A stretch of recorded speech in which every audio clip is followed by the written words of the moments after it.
Tidur berjalan merupakan kelainan perilaku motorik kompleks yang mengganggu tidur malam. Tidur sambil berjalan atau somnambulisme ini diawali dengan stimulasi tiba-tiba saat seseorang sedang tidur gelombang lambat. Dan puncaknya ditandai dengan aktivitas berpindah tempat dalam kondisi kesadaran yang berubah.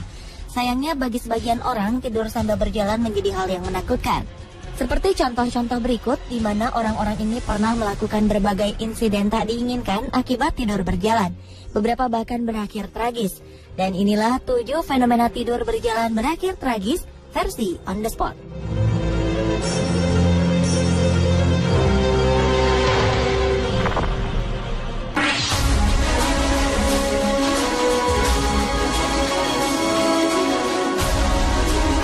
Kasus tidur berjalan pertama paling terkenal menimpa Kenneth Parks. Masalah pria asal dari Kanada ini berawal ketika usianya beranjak 20 tahun. Kenneth menderita insomnia setelah ia kehilangan pekerjaan dan mempunyai hutang. Kisah sedihnya ini ternyata memicu kisah tidur berjalannya.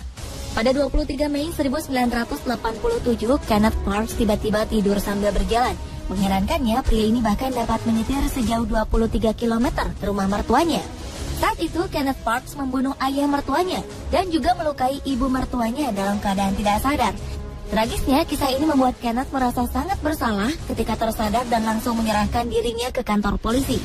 Setahun kemudian, Kenneth dinyatakan tak bersalah dan ia dibebaskan dari hukuman karena terbukti melakukan tindakan itu di bawah alam sadarnya. Setelah kejadian tragisnya ini, hubungannya dengan sang istri dan ibu mertua tetap terjaga dengan baik.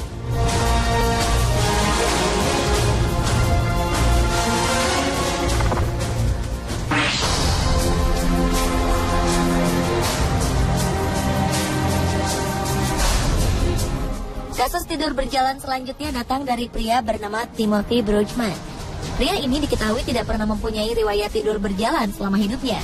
Namun, ia diketahui menderita insomnia cukup mengerikan selama bertahun-tahun tanpa diketahui sebabnya. Oleh karena itu, Timothy memeriksakan keadaan insomnianya ini ke dokter. Dokter memberikan Timothy pil tidur agar membantunya terlelap. Namun ketika Timothy mengkonsumsi pil ini, ia mengalami kecelakaan karena terlelap ketika menyetir. Ketika Timothy mengkonsumsi kembali obat ini, ia ditemukan tewas di luar rumahnya. Ternyata Januari 2009 silam, Timothy diduga tidur berjalan pada malam hari setelah mengkonsumsi pil tidur. Malamnya, pria ini keluar dari rumahnya tanpa mengenakan pakaian. Padahal keadaan cuaca saat itu sangat dingin di musim salju, suhunya mencapai minus 16 derajat Celcius. Keesokan harinya, Timothy ditemukan tewas membeku di depan rumahnya.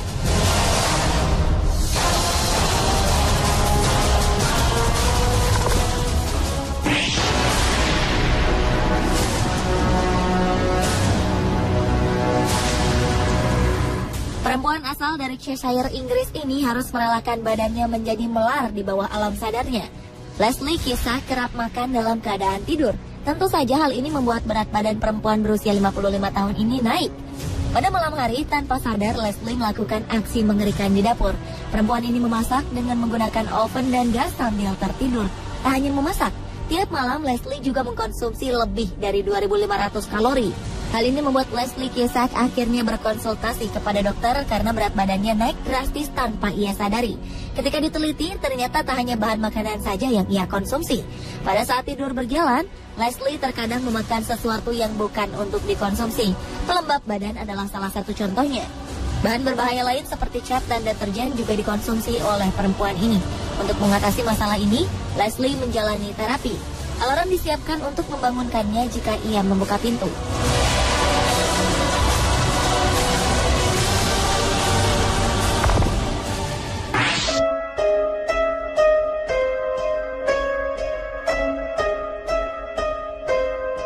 Kisah tragis berikutnya datang dari Jules Lowe. Oktober 2004 lalu, sang ayah Edward Lowe ditemukan tewas di kebunnya setelah mendapat 90 pukulan cukup parah di tubuhnya. Jules Lowe pun menjadi tersangka utama dari kasus pembunuhan ayahnya sendiri. Seorang tetangga rumahnya menjadi saksi bahwa Edward yang berusia 83 tahun keluar rumah pada malam hari bersama putranya, Jules, dengan keadaan mabuk berat. Jules pun akhirnya mengakui bahwa dia membunuh ayahnya, namun dengan keadaan tidak sadar. Jules Lowe mengatakan bahwa keluarganya secara turun-temurun mempunyai kebiasaan aneh tidur berjalan setelah mengkonsumsi alkohol. Menurut ingatannya, ketika tidur berjalan, sang ayah memukuli Jules Lowe. Jules pun berusaha membela diri dari serangan ayahnya. Tragis, pembelaan dirinya ini membuat Jules Lowe harus merelakan nyawa ayahnya. Jules Lowe kemudian dilaporkan atas kasus pembunuhan ayahnya. Namun karena perbuatannya itu dilakukan dalam ketidaksadaran kedua belah pihak, Maret 2005 lalu, Jules Lowe berhasil lolos dari hukuman pidana.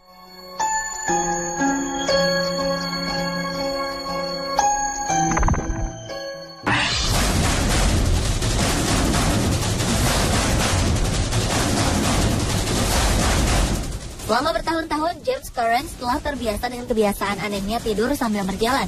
Namun pada 1998 ketika usianya menginjak 77 tahun, James tidur berjalan menggunakan tongkatnya keluar dari rumah menuju danau di dekat rumah.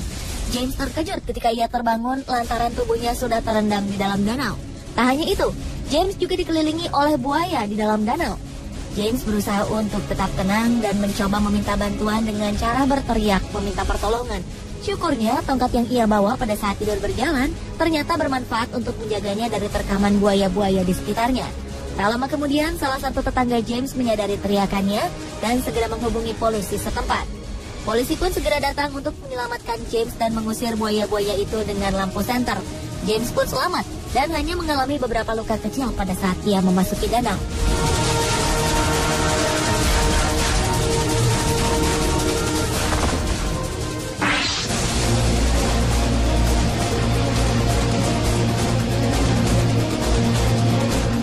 Meninggalnya André Monnier belum bisa terpecahkan di Perancis pada abad ke-19 menyebabkan detektif terkenal dipercayai untuk mengusut kasus pembunuhan ini.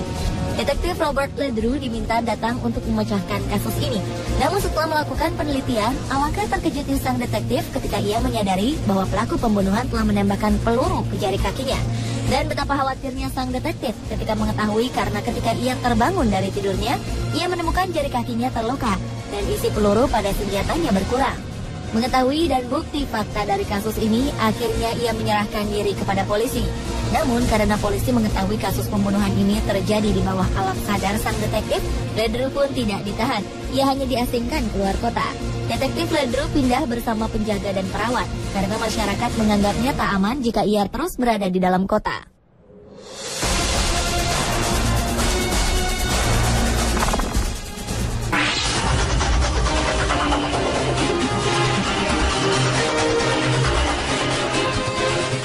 Ternyata tak hanya orang dewasa saja yang dapat tidur berjalan, namun fenomena tidur berjalan juga dapat terjadi pada anak-anak.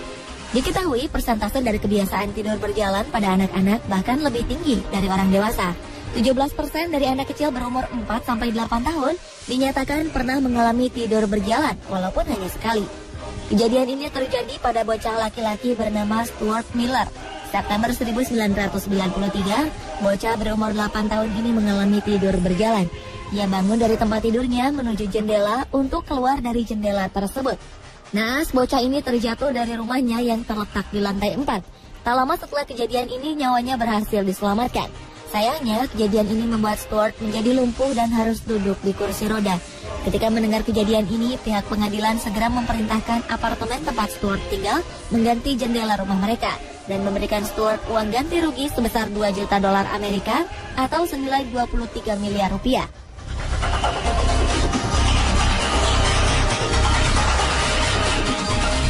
Pemirsa, inilah ketujuh fenomena tidur berjalan berakhir tragis versi On The Spot.